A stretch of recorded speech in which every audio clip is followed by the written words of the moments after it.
നന്ദേട്ടാ,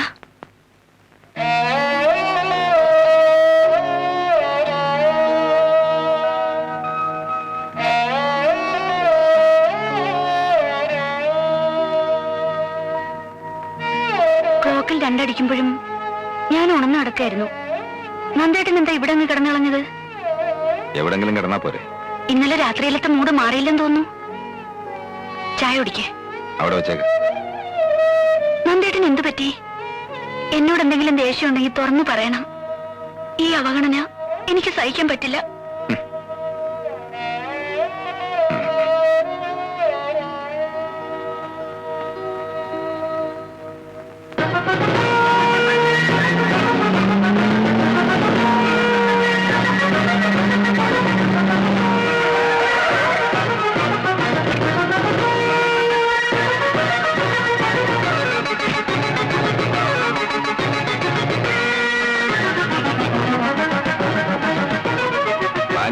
ഇല്ലല്ലോ, എറണാകുളത്ത് പോയിരിക്കുക. എപ്പോ വരും? നാളെ വരും.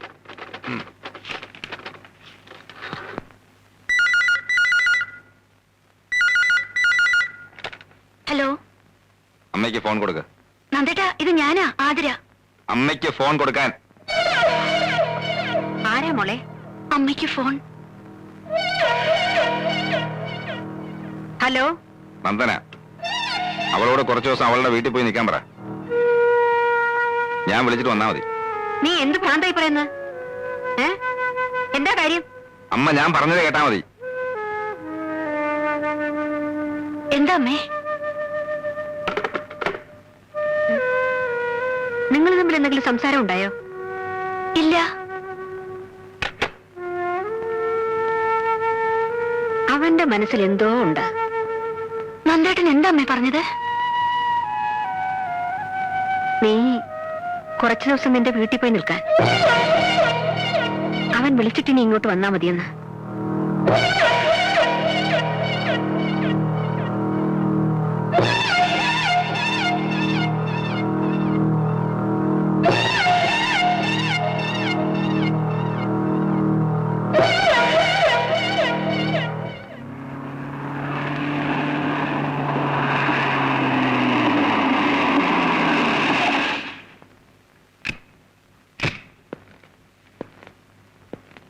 നിനക്കെന്തു പറ്റി?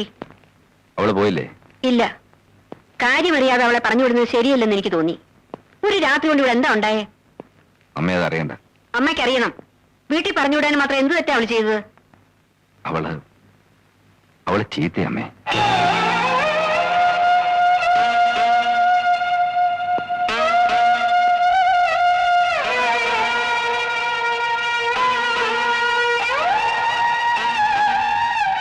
കല്യാണം കഴിഞ്ഞ ആദ്യ ദിവസങ്ങളിൽ ഞാൻ അമ്മയോട് ചോദിച്ചില്ലേ നമുക്ക് തെറ്റുപറ്റിയോന്ന്? തെറ്റുപറ്റിയെന്ന് ഇപ്പൊ ബോധ്യമായി.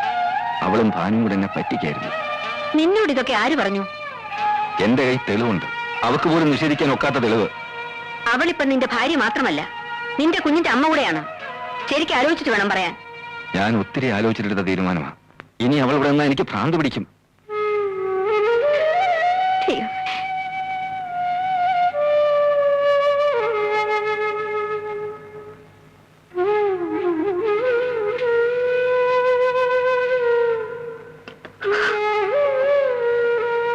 പറഞ്ഞതൊക്കെ കേട്ടില്ലേ? ഇനി കൈക്ക് പിടിച്ച് പുറത്തു കൊണ്ട് നാക്കിയെ പോകുമെങ്കിൽ അങ്ങനെയും ചെയ്യാം.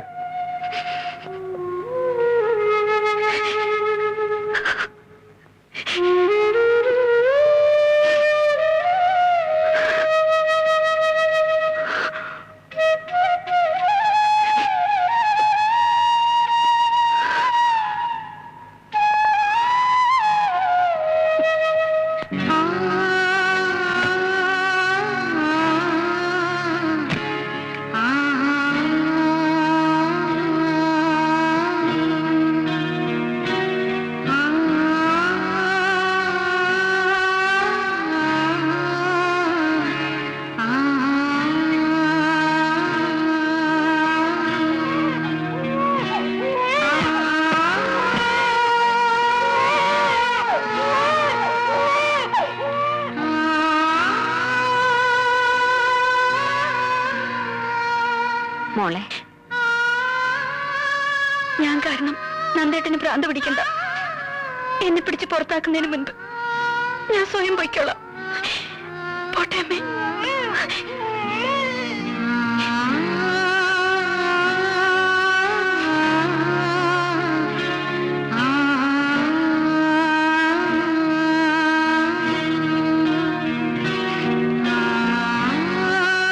അവളോട് പോകരുതെന്ന് പറഞ്ഞു. മോളെ, ഇല്ലമ്മേ, നന്ദേട്ടൻ നിൽക്കരുതെന്ന് പറഞ്ഞ വീട്ടിൽ പിന്നെ എനിക്കെന്താ സ്ഥാനം?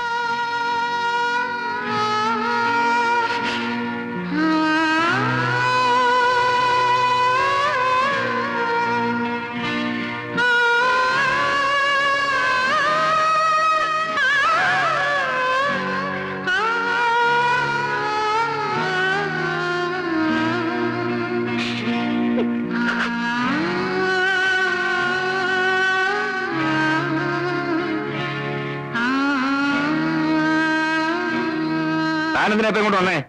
നാളെ കേസല്ലേ? സാറ് വരാൻ പറഞ്ഞവര് ആഫീസിൽ വന്ന് ഇരിക്കാൻ തുടങ്ങിയിട്ട് കുറെ നേരമായി. അവരോട് പൊക്കോളാൻ പറ. ഞാൻ കേസിന് ഹാജരാകുന്നില്ല. എന്താ സാർ? മണ്ണാൻ കേട്ട മനസ്സിലായോ? നാളെ അവധിക്ക് അപേക്ഷ കൊടുക്കാൻ പറ. ഓ,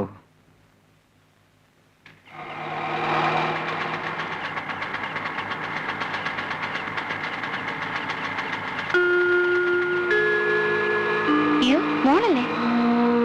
ഇവളെന്താ ഈ നേരത്ത്?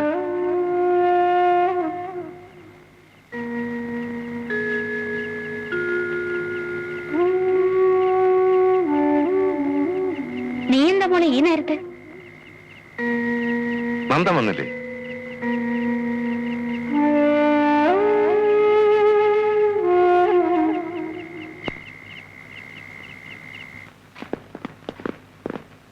സാറേ, ഇന്ന് വിസ്താരം നടക്കുന്നു വന്നില്ല. അതെന്താണോ? നന്ദകുമാർ സാറ് ഹാജരാകുന്നില്ല. അവധിക്ക് അപേക്ഷ കൊടുത്തു. അവധിക്ക് അപേക്ഷ കൊടുത്തോ? ആ, ഇപ്പൊ കൊടുത്തോളൂ. ജമാലെ, സാറിന് എന്താ സുഖമില്ലേ? ഏയ്, അസുഖമൊന്നുമില്ല. എന്തോ ചെറിയ ഫാമിലി പ്രോബ്ലംസ്. വൈഫ് വേണമെങ്കിൽ വീട്ടിൽ പോണുണ്ട്. ആതിരയും മോനും വീട്ടിൽ പോകാൻ അവിടെ വിശേഷം വല്ലതുണ്ടോ? ആ, ഒരു ചെറിയ വിശേഷമുണ്ട്. നന്ദേട്ടൻ ഓഫീസിൽ വന്നിരുന്നു എന്ന് അറിഞ്ഞപ്പോഴേ ഞാൻ വിചാരിച്ചു എന്തെങ്കിലും വിശേഷം കാണുന്നു. ഞാൻ അമ്മയുടെ വീട്ടിൽ പോയിട്ട് കുറച്ച് ദിവസമായി.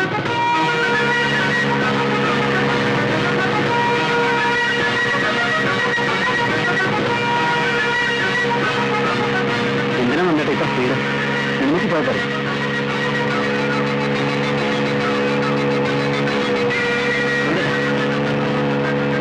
നന്ദേട്ടാ,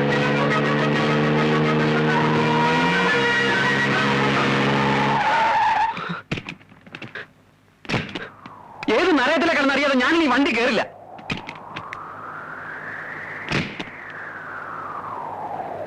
എന്റെ വിവാഹ നിശ്ചയം കഴിഞ്ഞതിന്റെ അടുത്ത ദിവസം നീ എന്നെ കാണാൻ വന്നപ്പോ ഒരു കത്തിന്റെ കാര്യം പറഞ്ഞത് ഓർമ്മയുണ്ടോ? ഈ അടുത്ത ദിവസം അതെന്റെ കൈ കിട്ടിയത്.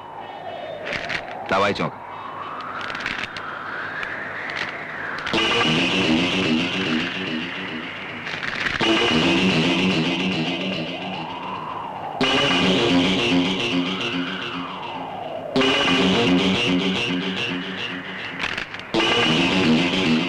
ആ കാമുകൻ നീയല്ലേ? അല്ല നന്ദേട്ടാ.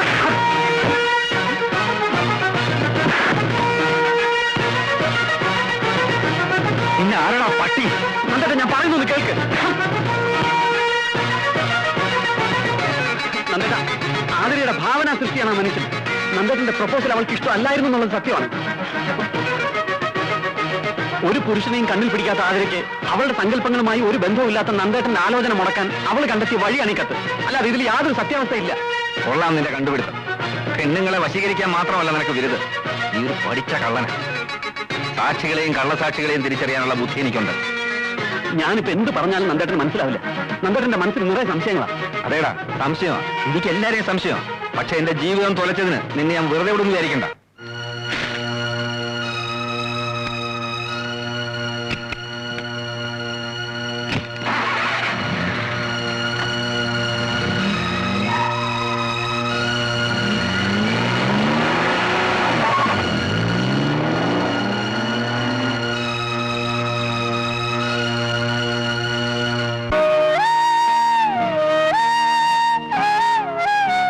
ഇപ്പൊ നിനക്ക് തൃപ്തിയായോ? പ്രായമായ പെണ്ണ, സ്വന്തവും ബന്ധവും വെച്ചുകൊണ്ടുള്ള കളിയും ചിരിയും വേണ്ടെന്ന് ഞാൻ എത്ര തവണ നിന്നെ വിലക്കി. ഇപ്പൊ അവളുടെ ജീവിതം ഒരു വഴിയായപ്പോ നിനക്ക് മതിയായോ? ഞാൻ നോക്കിയിട്ട് നന്ദന്റെ ഭാഗത്ത് ഒരു തെറ്റുമില്ല. ഇത്തരത്തിലൊരു കത്ത് കിട്ടിയാൽ ഞാനായാലും ഇങ്ങനെയൊക്കെ ചെയ്യും. ഇനി അതിലെഴുതിയിരിക്കുന്നത് സത്യമല്ല നാട് കെട്ടു. നന്ദേട്ടൻ എന്നെ കുറിച്ച് എന്ത് വേണമെങ്കിലും കരുതിക്കോട്ടെ. പക്ഷേ അമ്മായിയും അമ്മാവനും എന്നെ അവിശ്വസിക്കരുത്. ആതിരയെ ഞാൻ എന്റെ മുറപ്പെണ്ണായിട്ടല്ല കണ്ടത്. ജീവിച്ചിരുന്നെങ്കിൽ ആതിരയുടെ പ്രായമുണ്ടാകുമായിരുന്ന എന്റെ ദീപമുള്ള സ്ഥാനമാണ് ഞാൻ അവൾക്ക് കൊടുത്തത്. ആ സ്വാതന്ത്ര്യത്തിൽ കുറെ അടുത്ത് പെരുമാറിയിട്ടുണ്ടെങ്കിൽ അതൊരു തെറ്റായിപ്പോയി എന്ന് എനിക്കിപ്പോഴും തോന്നുന്നില്ല.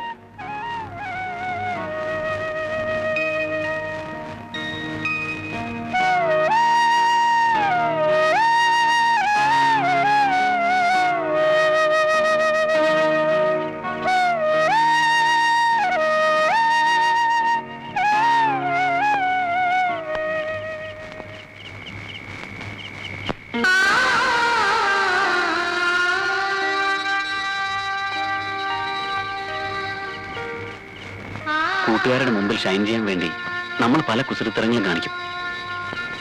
കുഞ്ഞുനാളിലെ നീ അതിന് മിടുക്കിയായിരുന്നു. പച്ചില ഊതി കളിക്കുമ്പോൾ മറ്റുള്ളവരുടെ കണ്ണിൽ മണ്ണ് ഊതി പറപ്പിക്കാനായിരുന്നു നിനക്ക് താല്പര്യം.